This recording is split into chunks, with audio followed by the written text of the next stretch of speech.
ఏలూరు జిల్లాలో వర్షాలు తగ్గుముఖం పట్టిన 2 రోజులుగా కురిసిన వర్షాలకు వరద ఉధృతి కొనసాగుతుంది. వరద పోటెత్తడంతో జిల్లాలోని తమ్మిలేరు, ఎర్రకాలువ జలాశయాలు ఉధృతంగా ప్రవహిస్తున్నాయి. తమ్మిలేరు ఇన్ఫ్లో 9814 క్యూసెక్లుండగా అవుట్ఫ్లో 9352 క్యూసెక్లుగా ఉంది. ఎర్రకాలువ ఇన్ఫ్లో 3500 క్యూసెక్లుగా, అవుట్ఫ్లో వచ్చేసి 2500 క్యూసెక్లుగా ఉంది. వరద ఉధృతి ఎక్కువగా ఉండడంతో అధికారులు మొదటి ప్రమాదిక హెచ్చరిక జారీ చేశారు. జిల్లాలో వరదల ప్రభావంపై మరింత సమాచారం ఏలూరు నుండి మా ప్రతినిధి భార్గవ్ అందిస్తారు.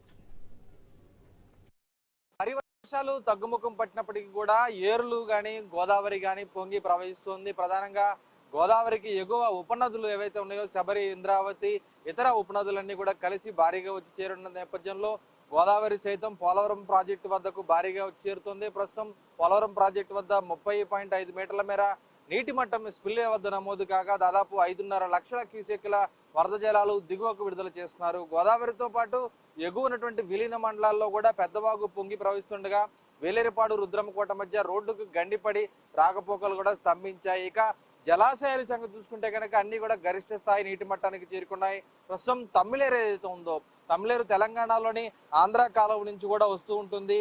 ఎగువ నుంచి వస్తున్నటువంటి వర్షాల నీరు కానీ, జిల్లాలో కురిసినటువంటి వర్షాల నీరు కానీ వచ్చి భారీగా తమ్మిలేరులో చేరడంతో ప్రస్తుతం తమ్మిలేరు జలాశయంలోని అన్ని గేట్లను కూడా ఎత్తివేశారు. 9900 క్యూసెక్ల ఇన్ఫ్లో అనేది కూడా జలాశయానికి వస్తుండగా గేట్లన్నీ కూడా ఎత్తివేసి 9900 క్యూసెక్ల జలాలను దిగువకు విడుదల చేస్తున్నారు. మొదటి ప్రమాద హెచ్చరిక జారీ చేశారు. మనం చూస్తున్నాం తమ్మిలేరు జలాశయం నుంచి వస్తున్నటువంటి వరద నీరంతా కూడా దిగువ ఏలూరు నడిబొడ్డు నుంచి కూడా భారీగా ప్రవహిస్తూ గేట్లన్నీ కూడా ఎత్తివేయడంతో కిందకు ప్రవహిస్తుంది, పరవళ్లు తొక్కుతుంది.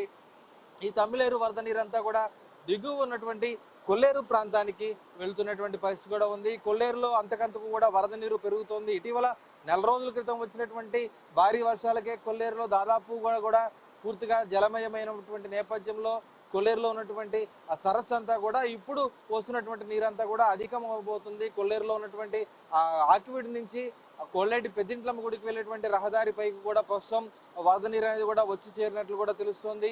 ఇంకా వరద నీరు పెరిగేటువంటి అవకాశం ఉన్న నేపథ్యంలో ప్రస్తుతం ఏలూరులో శనివారపేట కాజ్వే పై నుంచి కూడా ప్రవహిస్తున్న నేపథ్యంలో అక్కడ రాకపోకలు కూడా తమ్మిలేరు జలాశయం నుంచి వస్తున్నటువంటి వరద దృష్ట్యా కూడా నిలిపివేశారు.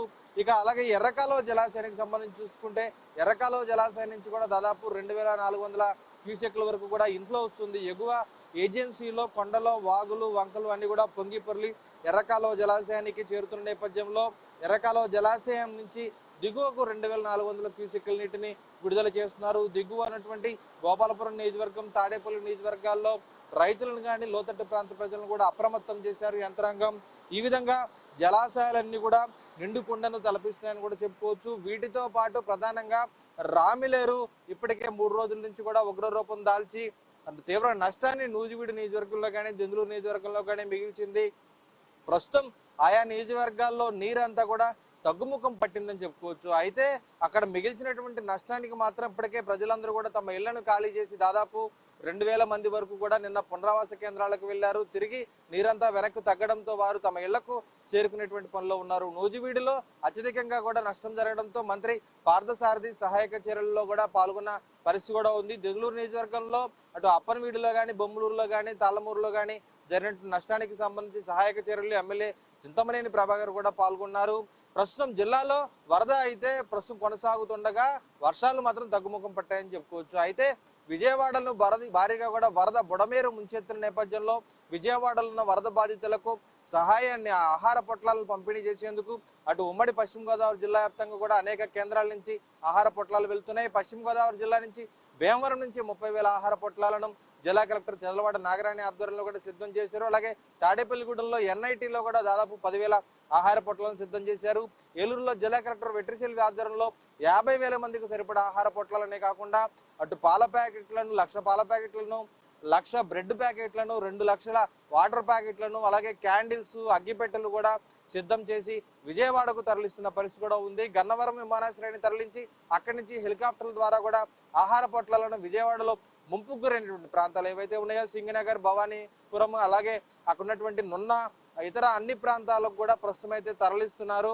ఈ ఆహార పొట్లాలను తరలించేటువంటి ప్రక్రియ 2 రోజుల పాటు కూడా కొనసాగబోతుందంటూ కూడా కలెక్టర్ స్పష్టం చేయడం అయితే జరిగింది. ఈ విధంగా మరొక 2 రోజుల పాటు కూడా వర్షాలు కురిసేటువంటి అవకాశం ఉంది. వరదలు కూడా పెరిగేటువంటి అవకాశం ఉన్న నేపథ్యంలో ప్రజలు కూడా అప్రమత్తంగా ఉండాలంటూ జిల్లా యంత్రాంగం హెచ్చరికలు జారీ చేసినటువంటి పరిస్థితి ఇక్కడ కనిపిస్తుంది. ఇది జిల్లాలో తాజా పరిస్థితి. కెమెరా పర్సన్ మధుతో భార్గవ్, ఐ న్యూస్, ఏలూరు తమ్మిలేరు ఆయకట్టు నుంచి. తుఫాన్ ప్రభావంతో